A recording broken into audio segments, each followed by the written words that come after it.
Bem-vindos ao Fofoca de Segunda, o podcast que desenterra os acontecimentos mais chocantes da história. Olha aqui, seus fofoqueiros. Vocês acham que sabem tudo sobre o passado? Acharam errado.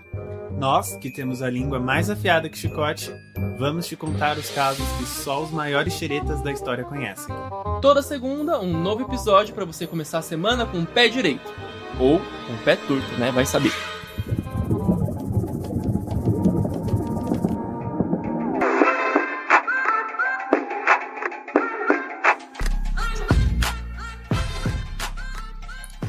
E aí, Léo? Olha, gente, faz um tempinho que esse quadro não aparece por aqui, né? Pra quem não sabe, o quadro de hoje é Foi Aí que o Barraco Desabou. Nele, a gente conta ali momentos de grandes desastres e revoltas. Mas antes de falar o nome do episódio, a gente fez uma enquete essa semana lá no nosso Instagram, Fofoca de Segunda. E aí, quem escolheu o tema desse episódio foram vocês. Inclusive, antes dessa enquete, em algumas semanas atrás, a gente também fez uma caixinha de perguntas em que vocês, nossos ouvintes, colocaram ali os temas que vocês gostariam de acompanhar ou que a gente comentasse uma coisa melhor sobre, né? E aí, a questão é, qual o desastre de hoje, Léo? Então, menino, será que eles já ouviram falar do acidente do Césio 137? Talvez, mas vamos dar uma explicada melhor para o nosso ouvinte se situar, né? Tá joia. Imaginem só que um pó brilhante se transformou em um dos maiores desastres da história do Brasil. Em 1987, na cidade de Goiânia, um material invisível e letal entrou na vida de centenas de pessoas, provocando medo e dor. Então, bora começar logo esse episódio, né? Bora!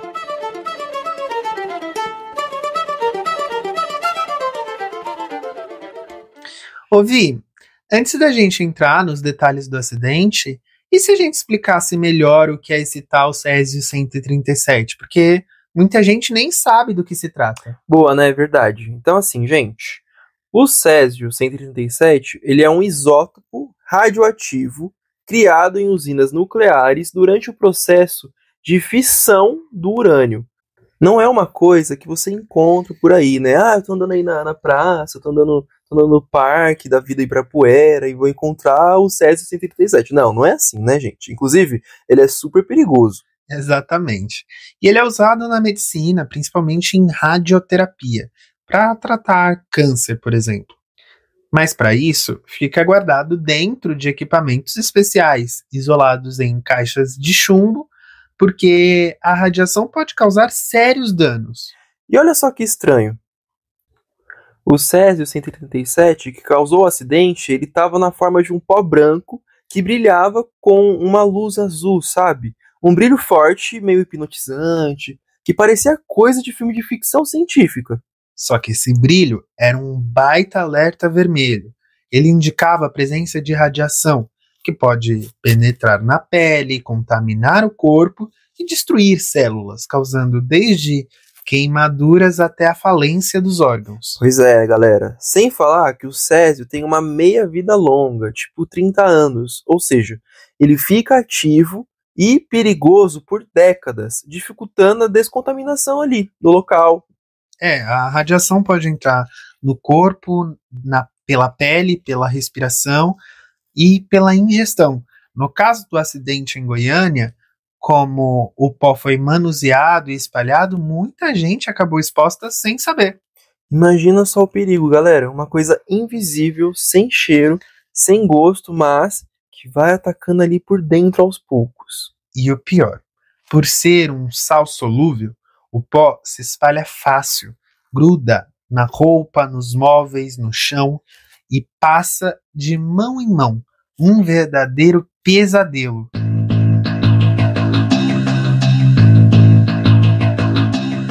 Então, galera, agora que a gente já sabe o que é o Césio 137 e por que ele é tão perigoso, bora tentar entender como essa bomba toda começou lá em Goiânia em 1987.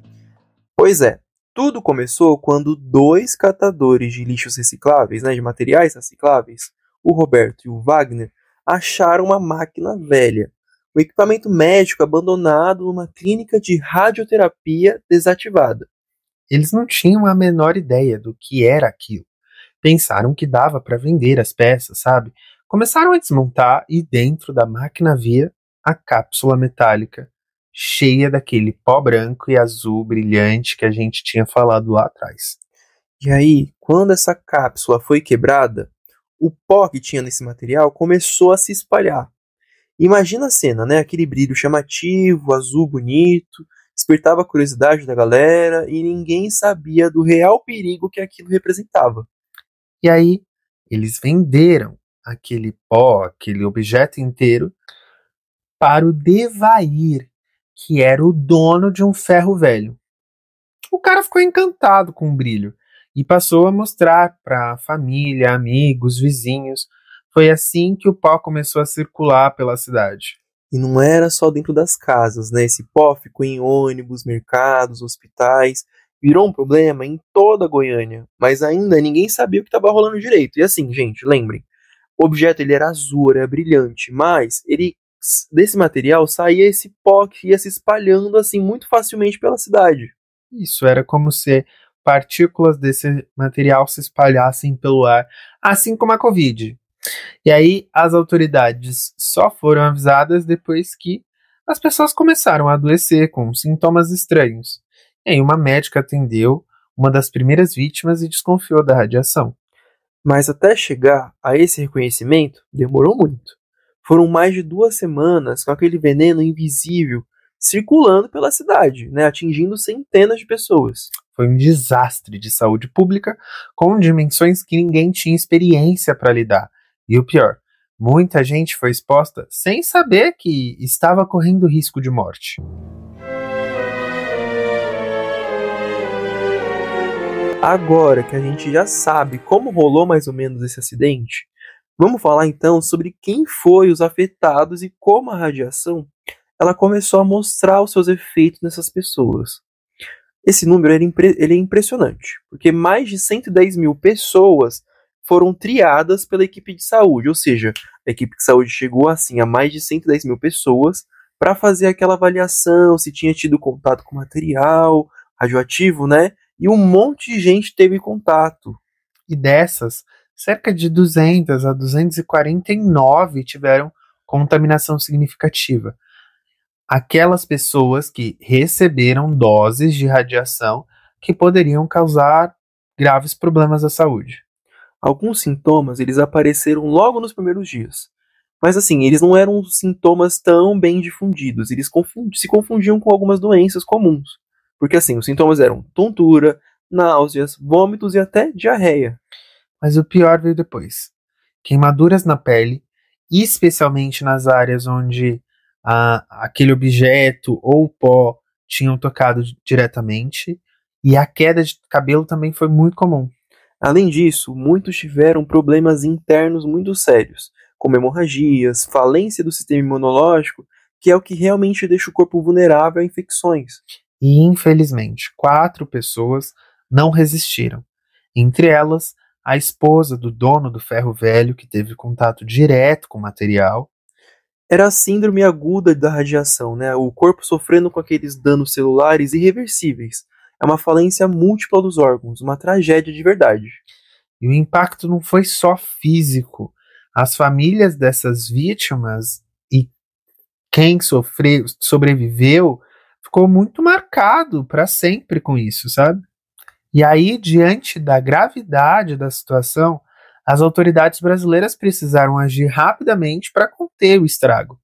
A Comissão Nacional de Energia Nuclear, o CENEM, foi chamada para liderar a missão. Não era pouca coisa não. Começaram uma triagem em massa, testando milhares de pessoas para identificar quem estava contaminado e qual era esse grau da exposição. Montaram até um centro de triagem improvisada no Estádio Olímpico de Goiânia. A ideia era separar os casos mais graves para o atendimento imediato. Além disso, tiveram que descontaminar a cidade inteira, né? Então, casas, comércios, ônibus, tudo que pudesse ter recebido esse pó contaminado passou por uma limpeza rigorosa. Removeram solo, móveis, tudo que representasse risco. usaram descontaminantes químicos e isolaram áreas críticas para evitar que a radiação se espalhasse ainda mais. E o tratamento dos contaminados também exigiu muito cuidado, porque os casos mais graves eles foram levados para o Hospital Naval Marcílio Dias, no Rio, referência nacional em radioacidentes. Lá, eles receberam um tratamento especializado, como o uso do azoprússia, uma substância que ajuda a eliminar césio do organismo. O lixo radioativo gerado durante a limpeza? Cerca de 6.000 toneladas foram recolhidas e levadas para um depósito seguro em Abadia de Goiás, longe da população. E apesar da rapidez da resposta, o acidente escancarou falhas sérias: falta de fiscalização no descarte do material radioativo, despreparo das instituições e desconhecimento da população.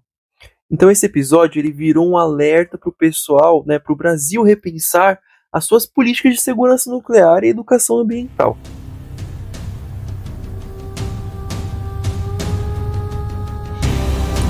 O acidente ele não afetou só o corpo, mas ele também afetou a mente e a vida social daquela galera que estava envolvida, né?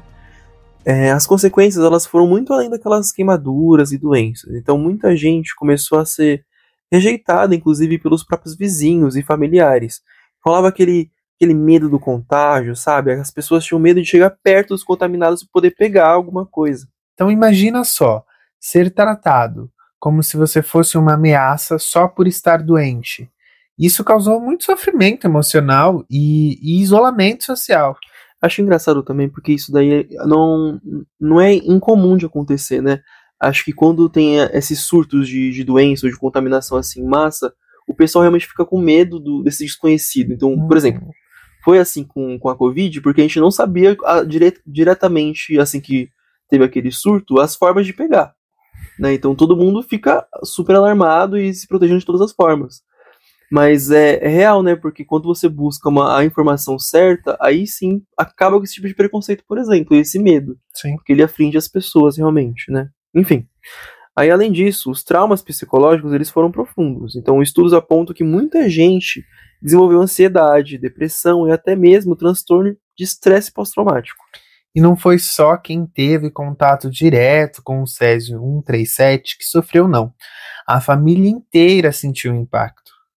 Apesar das leis criadas para garantir pensões e assistência, muitos reclamam que os benefícios eles são muito defasados. Então falta acompanhamento médico contínuo e não existe uma política pública robusta para ajudar essa galera. Por isso, as vítimas se organizam em associações, lutando por direitos e pela preservação da memória dessa tragédia.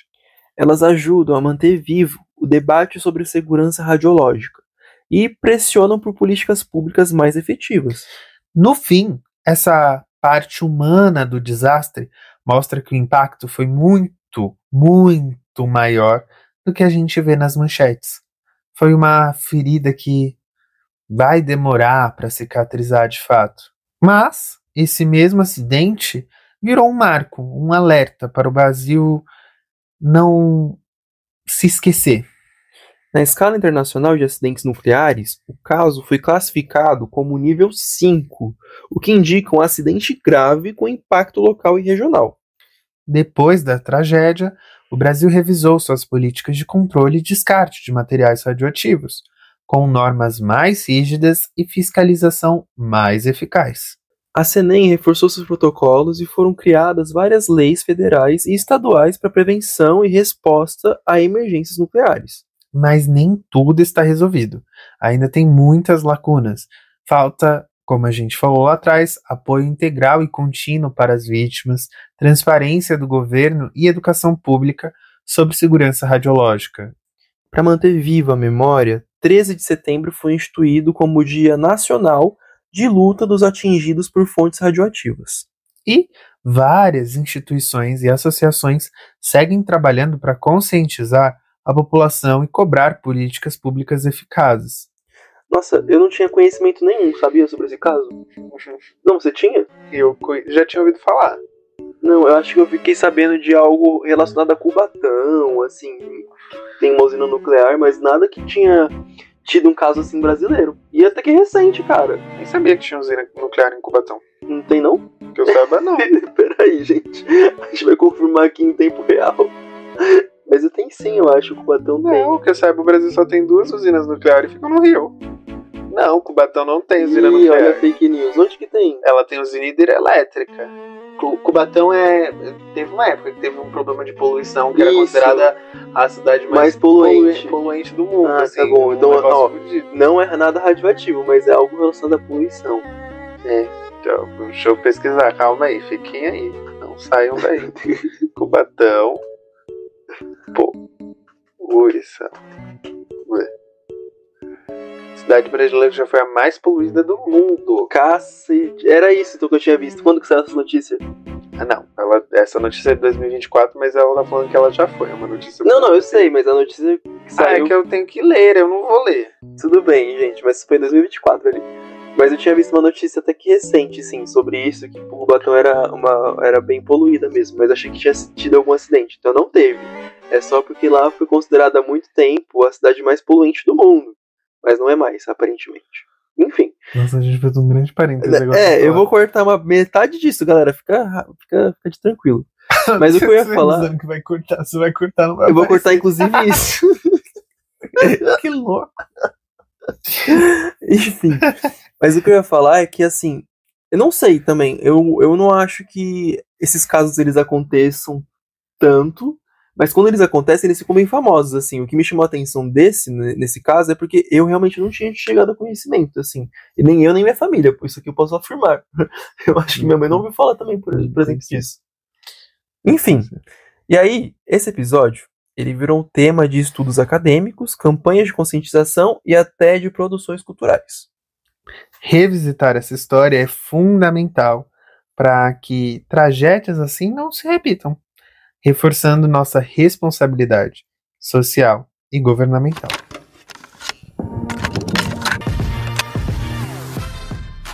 Agora, segura essa. O Césio 137 ganhou um apelido que é puro suspense. Ele foi chamado de Brilho da Morte. Então imagina só, aquele pó que brilhava no escuro com uma luz azul intensa, parecia coisa de filme de terror mesmo, galera. E falando em filme, em 1990 foi lançado Césio 137, O Pesadelo de Goiânia. O filme teve participação real das vítimas e mostra a tragédia sem cortes e ajuda a espalhar a conscientização. Esse acidente ele é a segunda maior catástrofe radiológica do mundo. Ele só perde para Chernobyl.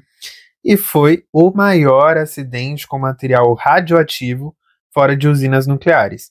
Goiânia virou um caso de estudo global sobre segurança nuclear. Então aí, curiosidade. O pó contaminado brilhava a olho nu. Fenômeno raro, né, que acabou atraindo e fascinando a galera, piorando essa contaminação. E aí, gente, fica o seguinte. Se vocês gostaram desse tipo de episódio, assim, voltado para esse tipo de tragédia, né, de contaminações, de contaminação com radiação, no caso, falem pra gente aqui, coloquem nos comentários, ou coloquem pra gente no Instagram mesmo, que tem mais uns 5 casos, pelo menos, que eles são bastante difundidos, assim, conhecidos. Dá pra gente fazer episódios sobre eles também, né? Tem episódios ainda, acho que tem mais um caso brasileiro, mas ele não envolve diretamente uma usina nuclear, no caso, ou algo do tipo, ele envolve mais um erro médico, né? Mas enfim, comentem aí que a gente pode fazer algo sobre. Então, agora sobre dicas do próximo episódio. Eu não sei bem como deixar pistas, porque é um tema muito... Se eu contar, vai ser muito na cara. O que você acha, Léo? Como que a gente faz pra dar pistas pro pessoal? Eu diria que, se essa semana a gente falou de uma coisa nada natural, na semana que vem ela vai ser igual a Cariúcha. Toda natural. Bonita pra caramba. Bonita pra caramba. É uma coisa que a gente gosta bastante. Eu acho que... acho que não tem ninguém que não goste, assim, abertamente, que seja hater. Talvez tenha, na verdade. Mas é porque tem tópicos polêmicos em volta disso. Mas a gente não vai abordar esses tópicos polêmicos. É verdade. Tem coisas ruins. Mas a gente vai abordar o aspecto legal da coisa, mais histórico, vai. Mas enfim, gente, é sobre isso. É bem natural, bonito pra caramba. Fiquem com isso na cabeça que na semana que vem a gente tá de volta, tá? Ah, e não se esqueçam Que a fofoca é de segunda. Beijo! Beijo.